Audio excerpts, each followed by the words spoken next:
Good morning. The meeting will come to order. This is a public meeting of the Commodity Futures Trading Commission. I'd like to welcome members of the public, market participants, and members of the media, as well as those taking part on the phone or via webcast. Today we are considering a proposal that addresses the increased use of automated trading in our markets. In the futures markets today, almost all trading is electronic in some form. And over the last few years, more than 70% of all trading has become automated. Automated trading has brought many benefits to market participants. These include more efficient execution, lower spreads, and greater transparency. But its extensive use also raises important policy and supervisory questions and concerns. The Commission has already taken a number of steps to respond to the development of automated trading in our markets. Following the 2010 flash crash, the CFTC worked with the SEC to establish certain controls to minimize the risk of market disruptions. The Commission has also required clearing members to implement policies and procedures governing the use of automated trading programs. And we've required automatic screening of orders for compliance with risk limits if they are automatically executed. But as markets continue to evolve, it is important to continue looking at this issue. And therefore, in September 2013, the Commission issued a concept release that requested public comment on the necessity and operation of a variety of risk controls and measures. The Commission received many written comments and also held a meeting of its Technological Advisory Committee to discuss the issues raised. The concept release served as a very useful way to understand existing industry practices and discuss what further actions might make sense. The proposal we are considering today addresses several areas discussed in the concept release and incorporates much of the public input. It focuses on minimizing the potential for disruptions and other operational problems that may arise from the automation of order origination, transmission, or execution. This may come about due to malfunctioning algorithms, inadequate testing of algorithms, errors, and similar problems. Now, no set of rules can prevent all such problems. But that doesn't discharge us from our duty to take reasonable measures to minimize these risks. It is our responsibility as regulators to create a framework that promotes the integrity of these markets. And I believe the proposal we are considering today helps do just that. In a moment, we will hear presentations from the staff to outline the proposal. And I want to note that this proposal is the product of a lot of hard work by the CFTC staff over a significant period of time. And I want to thank all of them for that effort. The work to draft the concept release began in early 2013. And in particular, I'd like to thank our staff members from the Division of Market Oversight who led this effort, the staff from the Office of the Chief Economist and the Office of the General Counsel who made major contributions, and staff from other divisions who have helped as well. With that, I would like to recognize my fellow commissioners for their opening statements, and I will turn first to Commissioner Bowen. Thank you. It's a pleasure to be here this morning to vote on the proposed rule on automated trading. I want to thank the Commission staff for the time they devoted on this proposal. As I have previously said, our markets have seen immense technological change in the last 15 years. In particular, algorithmic trading has substantially increased. Sadly, we still do not have comprehensive, precise data on the percentage of trades created or entered by algorithms in many of our product classes. Clearly, further research and work remains for all stakeholders, from regulators to industry participants to academics and advocates of financial reform. Yet, I do not believe that this lack of information requires that regulators passively wait for information to emerge. As I said earlier this fall, even though the amount of algorithmic trading and definitions of various terms are not crystal clear, what is clear is that trades involving algorithms make up a substantial portion of our markets. And algorithms can and do malfunction at times with negative effects on the markets. As a result, I believe we are obligated to consider if it is prudent to establish some regulations on algorithmic trading in our markets. Today, we begin this process of potentially establishing those regulations. I believe the proposed regulation meets the standards of establishing a reasonable regulation on this technology. And it does so in a way that allows for innovation and continued development of this nascent technology. Having said what I think lies at the core of this regulation, let me also be clear about what this regulation is not. The rule before us today should not substantially change how many firms use algorithms. In effect, this rulemaking largely formalizes and mandates firms involved in algorithmic trading to engage in a variety of practices that they should already be doing for their own protection. I expect that some observers will have issues with this regulation for not doing more to constrain growth and use of algo trading. And I expect that there will be further debate. I do not regard this regulation as the final word on the regulation of algo trading. If there is clear evidence that more precise regulations are needed on this technology to protect investors or to ward off systemic risk, I would support further regulatory action. And I'm sure that given the ferocious rate of change of this technology, we will need to update this regulation regularly to account for those changes. In many ways, this regulation is merely the first step in a process. It's a starter home rather than a two-story.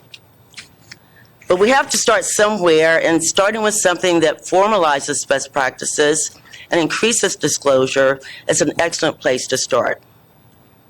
I've said numerous times that I support smart regulation that works. That goal is especially critical when it comes to regulation to such a new, significant, and widespread technology as algo trading.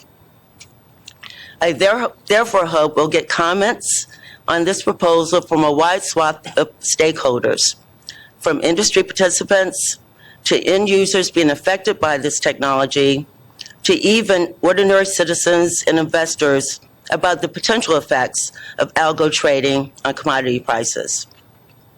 I do not expect that everyone will have the same views on this subject. Even though I've only been in Washington about a year and a half, I've experienced enough to know that people have different opinions on high visibility issues such as this one. However, I do encourage people to comment so that we can get a full and fair read on popular opinion.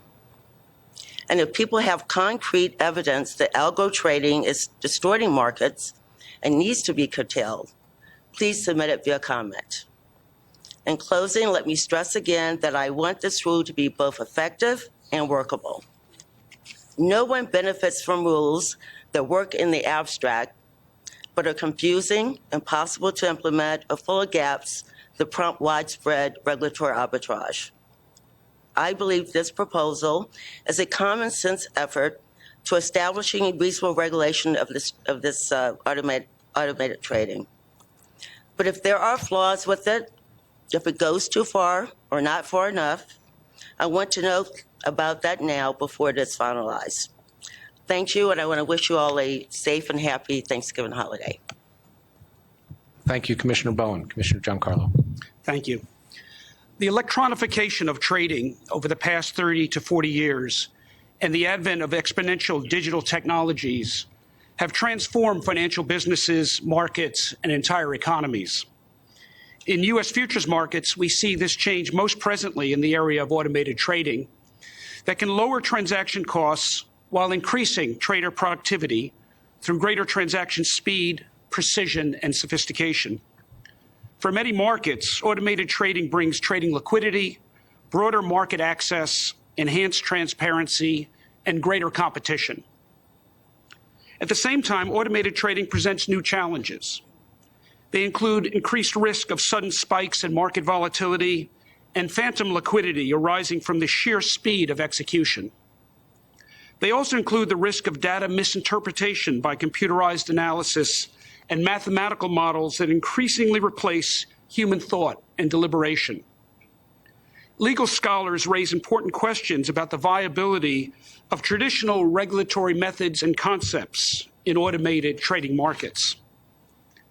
How markets and regulators adjust to this change from human to automated trading will be extremely important. It requires delicate balancing. To ensure vibrant, accessible, and durable markets, we must embrace effective safeguards without harming innovation and promising market development. In turning to Reg AT, my staff and I brought dozens of issues and concerns to the Division of Market Oversight. While they were responsive to a few topics, many other issues require much further attention and consideration that I have summarized at length in my written statement released this morning. Still, after reading through the almost 500 pages of the proposal, I'm left with one major question. Does this proposal sufficiently benefit the safety and soundness of America's futures markets to outweigh its additional costs and burdens? I wish the answer was more clear. I have three main concerns with Regulation AT. First, some of the requirements of the rule appear to be window dressing. That is especially the case in its requirement for development and implementation of risk controls and related testing standards that the industry has already widely adopted. Second, I'm concerned about the high costs and burdens of the proposal, especially on smaller market participants. And I'm especially concerned about its requirement that registrants hold their proprietary source code in data repositories available for inspection at any time, for any reason, to any representative of the CFTC or the U.S. Department of Justice. Third, I question the regulatory inconsistencies regarding the market participants who must comply with this rulemaking. A year ago, I set forth 6 principles that I would follow as I evaluate financial market regulations at the CFTC. Those principles were compiled into a mnemonic that I called SMART Reg, and it stands for solve real problems, not anecdotes of bad behavior, measure success through sound cost-benefit analysis, advance innovation and competition through flexible rules, represent the best approach amongst alternatives, take into account evidence, not assumptions, realistically set compliance deadlines, encourage employment of U.S. workers, and be grounded in law. These are the measuring rods that I will apply to Reg AT. I look forward to hearing well-considered views of market participants on whether this proposal passes muster.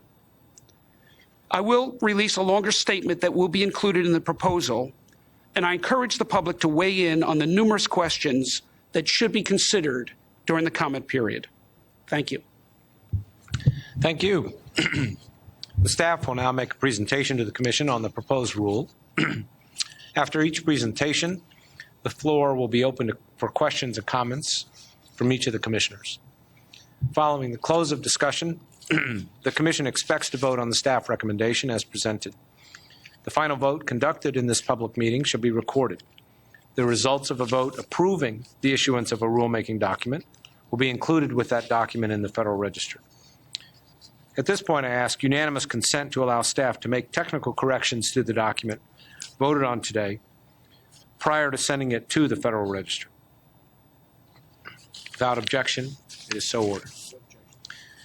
And at this time, I would like to welcome Vince McGonigal, Sebastian Pujol, Mary Lee Dahlman, Joseph Ochtin from the Division, all from the Division of Market Oversight, and John Dunphy from the Office of General Counsel for their presentations on the proposal.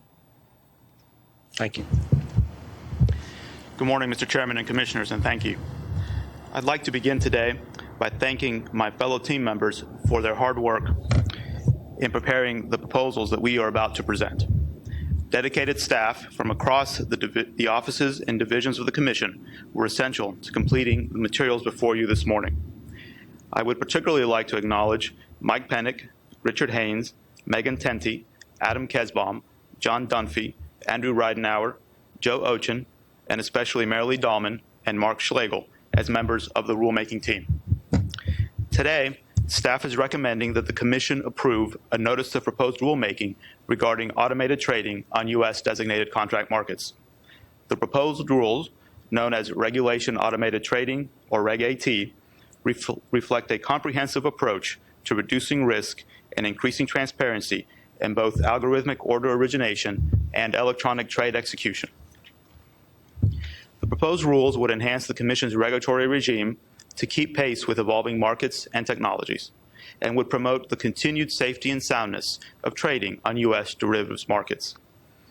As a threshold matter, Reg AT takes a multi-layered approach to pre-trade and other risk controls, with key entities in the life of an order each implementing controls that are similar in nature but calibrated to their individual needs. Relevant entities and risk control layers for purposes of Reg AT include trading firms generating algorithmic orders, clearing FCMs, who are responsible for risk filtering such orders, and DCMs. In each case, the proposed rules provide for flexibility in the implementation of required risk controls, while simultaneously helping to ensure a uniform regulatory baseline for all relevant market participants. The basic structure of Reg AT includes 4 elements. First, it proposes to require the registration of persons engaged in proprietary algorithmic trading on a DCM via direct electronic access, or DEA. Such persons would be required to register under an amended definition of floor trader and would be subject to all relevant requirements of the proposed rules. Through registration, Reg AT would help address a population of entities with a significant impact on Commission-regulated markets, but who are not currently subject to direct oversight by the CFTC. Second, Reg AT proposes to codify AT person as a defined term in the Commission's rules. AT persons would include the new floor traders described previously, as well as FCMs, floor brokers, swap dealers, major swap participants, commodity pool operators, commodity trading advisors, and introducing brokers engaged in algorithmic trading.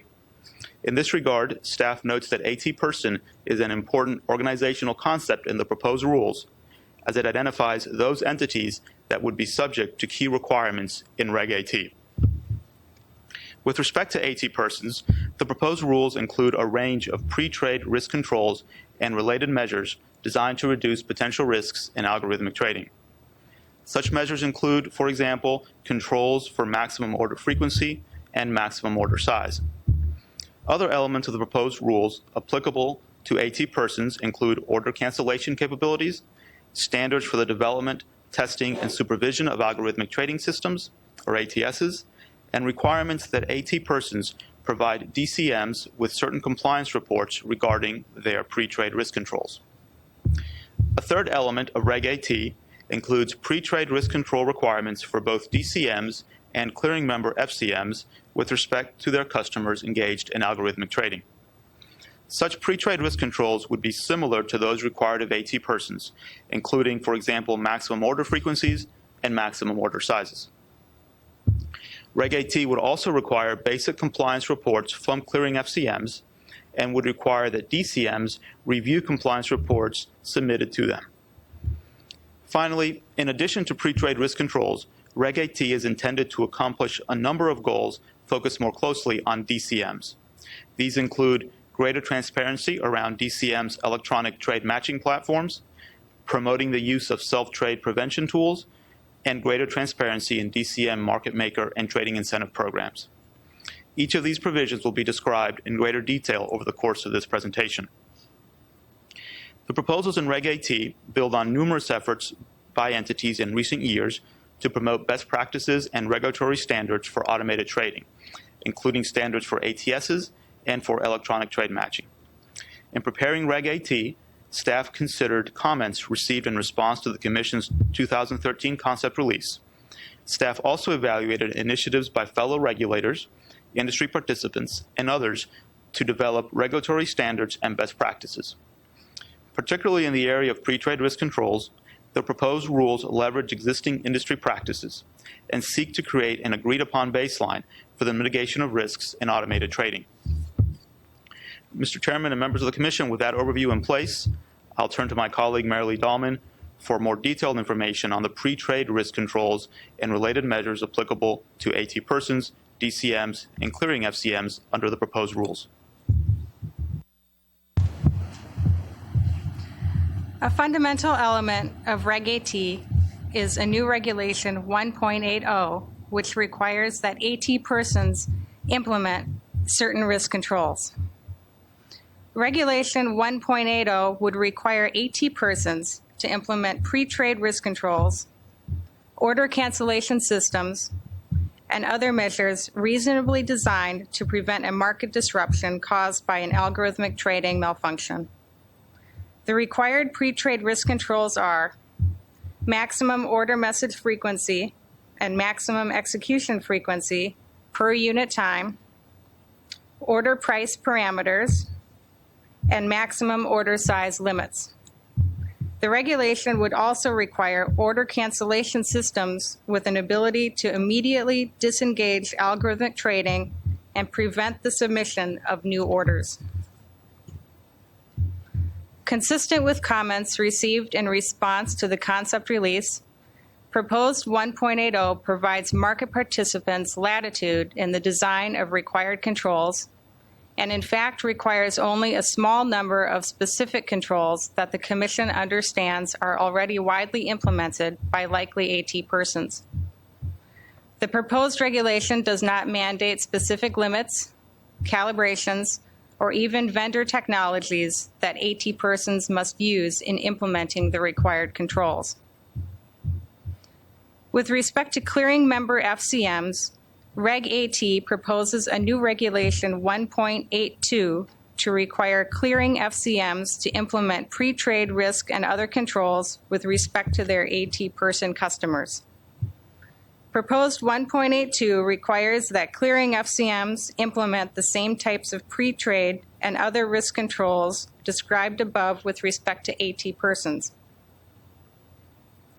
The location of the pre-trade and other risk controls that would be required of clearing FCMs varies according to whether orders from an AT person customer are placed through DEA or intermediated by the clearing FCM.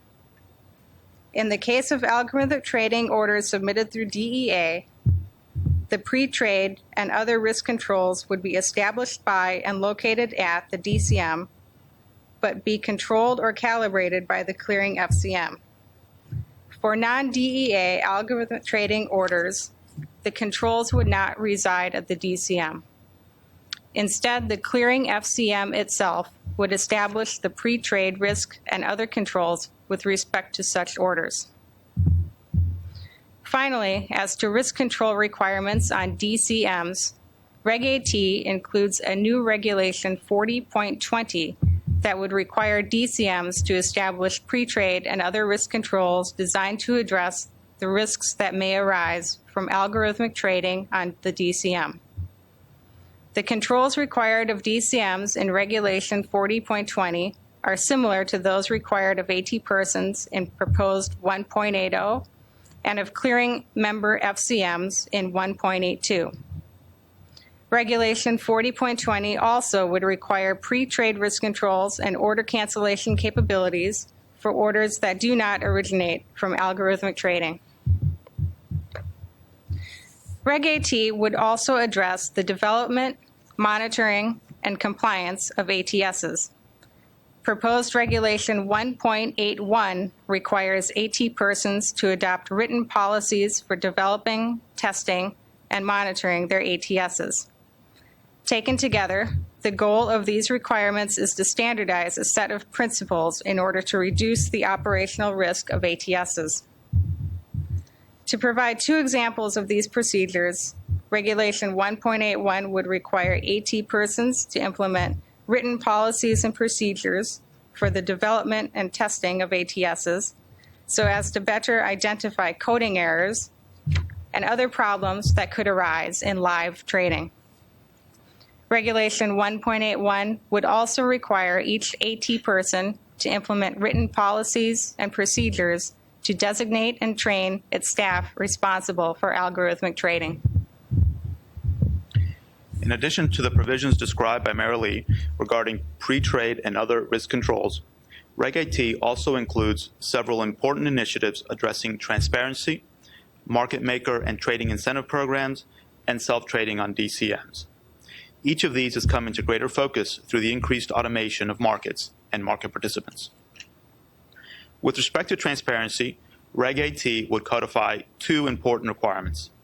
First, the proposed rules would amend existing Commission regulations to enhance transparency around the design and operation of DCM's electronic matching platforms. Existing Commission Regulation 38401 requires DCMs to disclose to both the Commission and the public information regarding the rules and specifications of their electronic matching platforms. The proposed amendments to 38.401 would clarify that a DCM's obligations include disclosure of any known attributes of a platform that materially impact market participant orders. This could include, for example, attributes that impact the time or the priority of an order, or attributes that impact the dissemination of market data or confirmations to market participants. Second, Reg AT would require DCMs to provide the Commission and the public with additional information regarding their market maker and trading incentive programs. Again, building on existing Commission requirements, proposed Regulation 40.25 would require DCMs to provide information regarding eligibility criteria, program payments or benefits, and market participants' obligations pursuant to a market maker or trading incentive program. The proposed rules would also require DCMs to implement policies and procedures reasonably designed to prevent the payment of program benefits for trades between accounts that are known to the DCM as being under common ownership. With respect to self-trading, Reg AT focuses on both transparency and prevention. The proposed rules would require, in new Regulation 40.23, that DCMs provide or apply tools reasonably designed to prevent self-trading. The proposed rules define self-trading as the matching of orders for accounts that have common beneficial ownership or are under common control as known by the DCM or identified to it by market participants.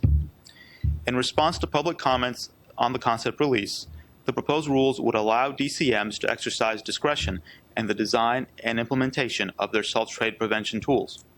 For example, DCMs would have latitude to permit self-trades between accounts under common ownership if such trades were originated by independent decision makers. While allowing for such permitted self-trades, the rules would require DCMs to publish quarterly statistics regarding the amount of permitted self-trading occurring on their markets. Finally, to help ensure that Reg AT remains current as markets and trading technologies evolve, the proposed rules would leverage the role of registered futures associations, such as the NFA, in the Commission's oversight regime. Reg AT would require, in new Regulation 170.18, that all AT persons become members of an RFA. The proposed rules would further require RFAs to consider membership rules addressing algorithmic trading for each category of member in the RFA. Taken together, these provisions would allow RFAs to supplement elements of Reg AT in the future in response to industry developments. Mr. Chairman and members of the Commission, this concludes staff's presentation of Regulation Automated Trading. We note that the Notice of Proposed Rulemaking includes over 160 questions on almost every aspect of the proposal. Reg AT would be open for a 90-day comment period, and all comments and responses are highly welcome. Thank you very much for your time and for your attention, and we would be happy to answer any questions that you may have for us. Thank you, Sebastian and Marilee and everyone on the team for those very informative presentations. To begin the Commission's discussion and consideration of this rulemaking, I will now entertain a motion to adopt the proposed rule as presented by the staff. So moved. Is there a second? Second. Okay, let me begin then. We'll each have time for questions or further statements. I don't have any questions. I will make a few comments. I will be issuing a written statement in support of the rule or the proposal. Let me just say I strongly support the proposal. I think it contains a number of common sense risk controls that I believe recognize the benefits that automated trading has brought to our markets, while also seeking to protect against the possibility of breakdowns and disruptions that can come with it. I think the multi-level approach of having controls at the exchange, the clearing member, and the trading firm level is the right one. And I also believe the proposal does a good job of reflecting industry-based best practices and devising standards that are principles-based and not overly prescriptive. And in this regard, I will just note the release we are issuing today is close to 500 pages. The rule itself is 19 pages. The 465 pages, of course, include the preamble, 150 questions, which I think appear twice, the cost-benefit considerations, the Paperwork Reduction Act analysis, the regulatory flexibility analysis, all very important elements. The rule itself is 19 pages. I commend the staff for their hard work and diligence, particularly in incorporating feedback from market participants on the concept release. The proposal will be subject to public comment for 90 days, and I look forward to hearing from market participants and members of the public. I want to just highlight a couple of features of the rule. The first, of course, is the registration requirement for proprietary traders who access the market directly and who engage in algorithmic trading on regulated exchanges. This would ensure that all those with direct electronic access to our markets are complying with pre-trade risk controls, testing, and other requirements. And it would enhance the Commission's ability to carry out its oversight responsibilities. I look forward to public comment on this requirement. Among the questions we have asked are whether there are additional characteristics of algorithmic trading firms that should be taken into consideration for registration purposes, and alternatively, should all firms trading through direct electronic access be required to register, even if they are not using algorithmic trading. Many of the requirements we are proposing, as the staff noted, for trading firms represent the best practices already followed by many firms, including larger firms. We know, however, that a faulty algorithm at a single firm, regardless of size, can potentially cause a significant problem. And as a result, we have proposed standards that are applicable regardless of size or similar attributes of a trading firm. We are cognizant of the importance of establishing effective standards without creating barriers to entry for small firms. And therefore, I look forward to public comment on whether the requirements we are proposing for trading firms should vary in any way, depending on size or activity level. We've also proposed certain risk controls at the clearing member futures commission merchant level with respect to their customers engaged in algorithmic trading. FCMs play a critical role in overall risk management, and I support the requirements we are proposing today to help achieve an effective multi-layered approach.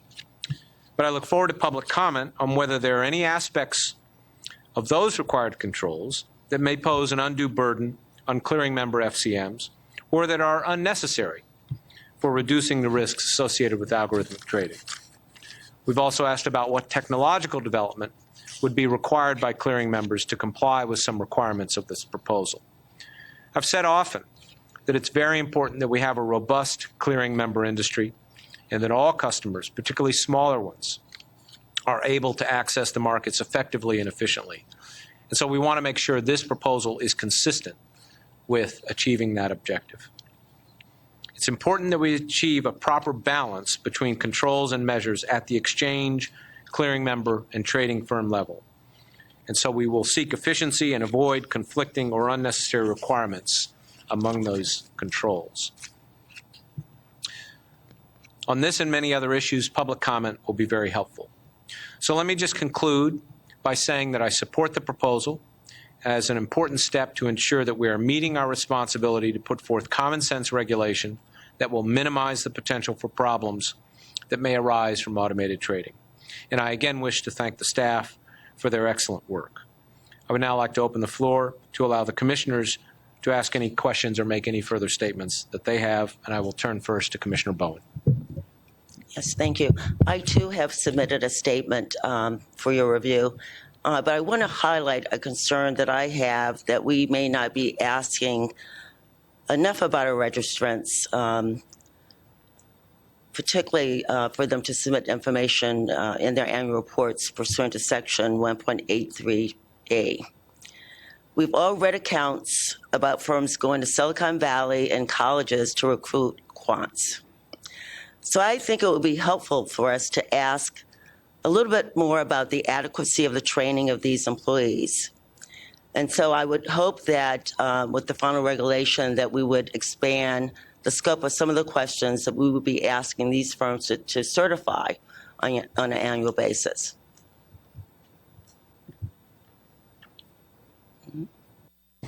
Commissioner Giancarlo. Thank you, Chairman. I'd like to ask a few questions, perhaps Sebastian, of you, if I may. My understanding is that currently the Commission or the Justice Department may also only obtain a source code from a market participant pursuant to a subpoena or consent of that party. Is that correct? Yes, good morning, Commissioner. So to the extent that the records are maintained by the certain category of registrants under 1.31, the Commission has authorization potentially under Commodity Exchange Act, Section 4G, as well as under Regulation 1.31 for inspection of records. There is a difference between CFTC staff investigative rights and ability to obtain copies of information if necessary. And of course, that's going to be in furtherance of staff's responsibilities to evaluate compliance with the Commodity Exchange Act and the regulations. Separately, the Department of Justice, to the extent that records are available for inspection under 1.31, the Department of Justice can otherwise inspect certain records as set forth in the regulations. And then Excuse me. Records, I understand. Records are records of past activities, but source code, intellectual property of market participants, would that require a subpoena, or can that be obtained similarly in the way you're describing? So I think during the course of the comment period, there will be some articulation and questions, comments raised about the nature and scope of 1.31 and how far into transactions or records you would be otherwise entitled to reach as part of a regular inspection authority. Certainly, if there is a subpoena that's involved, then that would be pursuant to whatever authorization issues in connection with the subpoena. Sure, but neither of us are technologists, but I think basic technology would say that a software algorithm is different than a record. One is an operating system, a protocol. Another one is a record of historic or current events. I think there's a distinction when you're asking for information that concerns positions of a market participant, but then that's different than an algorithm that would show what, in the event of certain future events, that market participant would be due, what positions they would take in the event of certain events in the future. Are you saying that's subject to interpretation, however? So I certainly appreciate the comment and the question about what is the scope of the record keeping responsibility and whether a record is actually an electronic file, and then if so, does that reach to the source code? And so I think that further analysis under 1.31 would tease out the applicability of the books and records requirements. There is a provision in connection with Reg AT that would treat the source code as a books and record pursuant to 1.31. So I do think that potentially calls in the right to inspection. Do you know whether the SEC has the right to obtain source code or algorithms from their registrants? We have looked at some of the measures that the SEC has done that are in parallel to Reg AT. I'm not aware of measures within that particular sort of channel, but I don't know whether SEC authorities more broadly would allow them to treat this as a book and record. Sure. Certainly the law of either intellectual property or accountancy would treat algorithms, software as intellectual property and not as books and records. Do you know of any other federal agency that has the right to obtain intellectual property of registrants without a subpoena? Does the Food and Drug Administration, for example, have the right to obtain, say, Coca-Cola's special formula without a subpoena? So I appreciate that question, and I would say that I'm not an expert in that area of the law, so I'm not able to address that. But for system safeguards, for example, our expectation is that as a commission oversight responsibility, that we would have the ability to, again, ensure that there is compliance with the Commodity Exchange Act and the regulations, recognize that there are significant issues with respect to proprietary information and the need to maintain confidentiality and the balance for regulatory responsibilities. And so I think, you know, as we've proposed in the NPRM, looking for comment with respect to access to and utilization of this information and furtherance of our responsibilities. So let's say that this proposal goes forward as you would interpret it, and we have this right to, say, obtain intellectual property, algorithms, source code without a subpoena, I guess, pursuant to a special call process. Do we have the capabilities here at the Commission to actually do anything with that source code? Can we interpret it? Do we know how to read it? What would we do with it?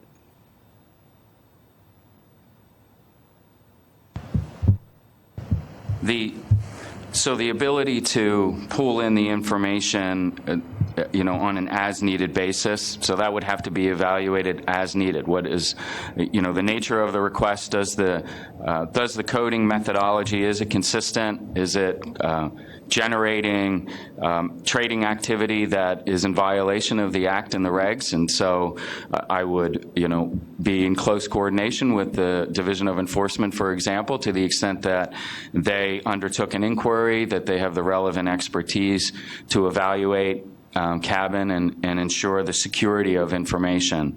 We also, you know, we discussed the fact of inspection. So inspection doesn't mean transfer, doesn't need to mean transfer. So the ability to go to the facility and get further information about how that code is being utilized is one of the aspects of Regulation 1.31. So I would say that we don't, in all instances, would require that source code be transferred over. And also, as I mentioned earlier, in looking at oversight from the CFTC perspective, it's in furtherance of our obligations under the Act and the regs. So whether there would be some, you know, the nature and scope of the review of that source code would have to be determined through the Division of Market Oversight with interaction with the other divisions to the extent that they thought it was important with respect to their regulatory responsibilities. As I read the rule, though, Vince, I do understand we have the right not only to inspect, but to obtain the source code. No, exactly. That's exactly correct, Commissioner. So if we were to obtain the source code, it's unfortunate, but I don't think the federal government or its regulatory agencies have a great deal of credibility with the American public in terms of their ability to maintain the confidentiality of intellectual property and data. How comfortable or what assurances can we give the public if we do obtain source code from market participants that source code will remain safe and out of the hands of not just their competitors, but cyber threats to the marketplace? Commissioner, I certainly appreciate the Commission's responsibility to be ever vigilant with respect to the obligations that it seeks to discharge. We routinely receive confidential information as part of the regular business practices of this organization, and we would need to be ever vigilant with respect to those responsibilities. Thank you. Thanks, Vince. Let me just close by thanking the team for their hard work on this. I've gone into this issue because I do think it is probably one of the more critical elements of this proposal. I think it's something that merits thoughtful consideration by the public. It's certainly an area where I will be looking carefully. We did a little bit of research in the small amount of time we have. We can't find any other precedent for federal agencies obtaining such sensitive intellectual property of market participants. So I'd be interested for the public's comment on that, and certainly in the weeks and months to come to educate ourselves better on that. Thank you.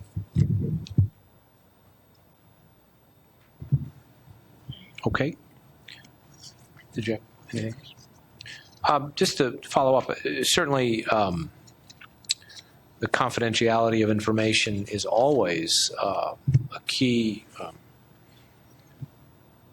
requirement of the law, as well as a thing we always must keep our eyes on. There's plenty of commercially sensitive information, I think, that we get in the course of our oversight activity and our supervision activity. And I'm certainly happy to look further at the rules implications with respect to source code. But I think it's, I'm not sure that I see that there's a difference in qualitatively, if you will, given that we are constantly receiving all sorts of confidential and highly commercially sensitive information. As to our ability to analyze an algorithm, I've said repeatedly that we need to invest more in IT to enhance our systems generally, given the electronification and increasing automation of the markets. But I think given the outstanding work of our enforcement division in looking at matters involving spoofing and so forth, I would expect that they've done plenty of analysis of algorithms and deconstruction of algorithms in their cases. If there's no other questions, I would again like to thank the staff for their work and presentations today. And having concluded the discussion, would any commissioner like to make any further statements before we proceed to a vote? All right. If so, then if the commissioners are prepared to vote, if so, Mr. Kirkpatrick, will you call the roll? The motion now before the commission is on the adoption of the Notice of Proposed Rulemaking on Regulation Automated Trading. Commissioner Giancarlo. Aye. Commissioner Giancarlo, aye. Commissioner Bowen. Aye. Commissioner Bowen, aye. Chairman Massad. Aye. Chairman Massad, aye. Mr. Chairman, on this matter, the ayes have 3, the noes have 0. Thank you. The ayes have it, and the motion to adopt the proposed rule is approved. Is there any other commission business? There being no further business, I would entertain a motion to adjourn the meeting. So moved. All in favor? Second. Aye. In favor. Opposed? The motion is approved. The meeting is adjourned. And again, thank you all very much.